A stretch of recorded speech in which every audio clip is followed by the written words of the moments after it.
আজকে যাচ্ছি একটু কেনাকাটা করতে আমি আর দিদি। এই যে ওই তো সবসময় থাকে আমার আর ওই টাকা দিয়ে কিনে দেয়। জানো তো আমার দিদি আমার বেস্ট ফ্রেন্ড। যে কথা বাবা মাকে বলতে পারি না সে কথা দিদিকে অনায়াসেই বলে দিই। আবার দিদিরও আমি বন্ধু। ও আমার কাছে সব কিছু শেয়ার করে।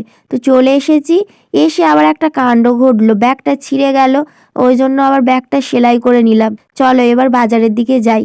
আমাদের না অনেকগুলো বিয়েবাড়ি পড়েছে, প্রত্যেকের আলাদা আলাদা, মানে আমার মা, আমার আর আমার দিদির। তো ওই জন্য এমন একটা কিছু কিনবো যে তিনজনেই অল্টারনেট করে পরতে পারবো। একসাথে তিনজনের জামা কাপড় কেনা সম্ভব নয়। আবার বিয়ে বাড়ির গিফটও তো আছে বলো। আমরা তো মধ্যবিত্ত, অতগুলো টাকা খরচ করতে গায়ে লাগে। যাই হোক, শাড়ির দোকানে চলে এসেছি। এসে তো শাড়ি পছন্দ হচ্ছে, কিন্তু আমাদের ঠিক দামে পোষাচ্ছে না। আবার যেটা দামে পোষাচ্ছে সেটা ঠিক পছন্দ হচ্ছে না। এই করে করে দুটো দোকান ঘুরলাম। দিদি বলল এইটা শেষ, এবার যদি পছন্দ না হয় তো বাড়ি যাবি সোজা।